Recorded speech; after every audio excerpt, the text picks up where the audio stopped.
Kamala Harris supporters appear to both lack respect for other candidates in the race and also have a serious disconnect from actual policy issues.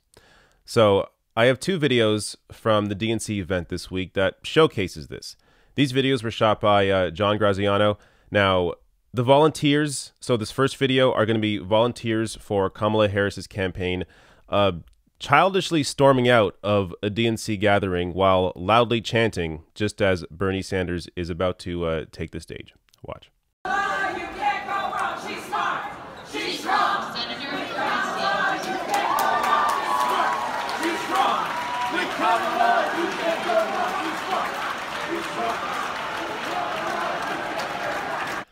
All right. Now, apparently the disruption they caused didn't end there, as John Graziano, who shot the video, tweeted out, Kamala staffers walking out on Bernie's speech to the DNC. They're now yelling outside the hall as Bernie begins to speak.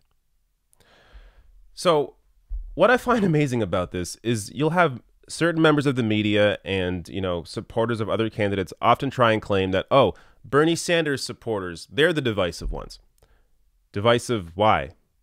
Because Sanders supporters actually care about policy substance, actually care about supporting a candidate that has a long record supporting these issues, a candidate that they know they can actually trust to fight for them if he were to become president.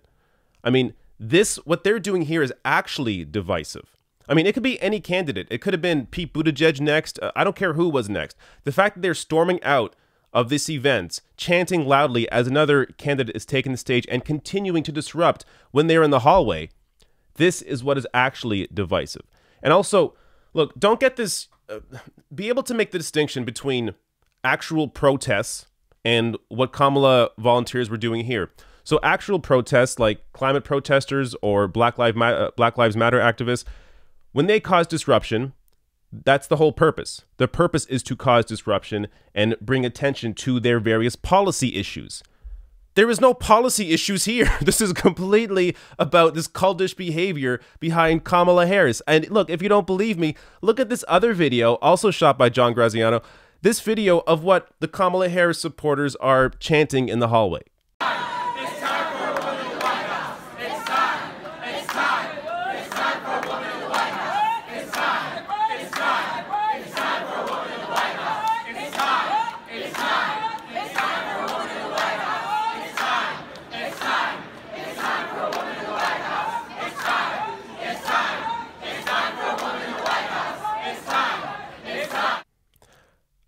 I mean, it's time.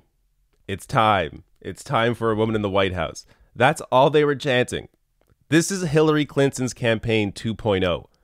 I mean, when it comes to a race to become president, the focus should be on some actual policy issues, on some actual substance, on how you're going to improve people's lives.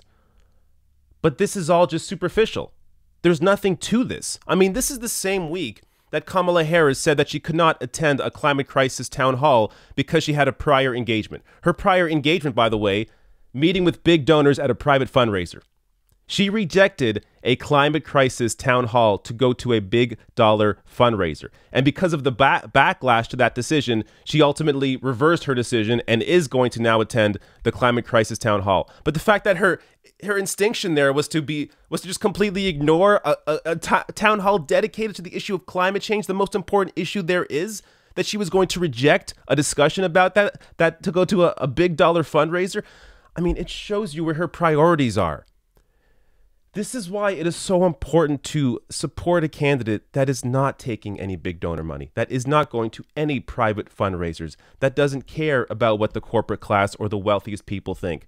Someone like Bernie Sanders actually fights for people, is only supported by grassroots donors, has by far the most individual donors across the country, by far the most volunteers across the country, has an actual movement behind him, and it's a movement built on substance, built on actual issues. Meanwhile, you have this clown candidate who, by the way, is now polling at 5%. That's why I almost didn't do a video on this, because I thought, I mean, Kamala Harris is insignificant at this point. I mean, she may gain some more support in the future, but right now she is completely insignificant. And it's because I think, at least in part because of the last debate, where Tulsi Gabbard was on stage and just completely exposed Kamala Harris's entire horrible record. And not even, I mean, it wasn't even her entire record, but a portion of Kamala Harris's entire record was exposed by Tulsi Gabbard in that second debate. And after that happened, Kamala Harris took a massive hit and dropped considerably in the polls. So when looking at these candidates, it's important to actually support somebody that cares about these issues, that has a history of fighting for these issues. You can see from Kamala Harris supporters that all they appear to care about is identity, and there's no actual policy substance to anything in terms of what they're supporting.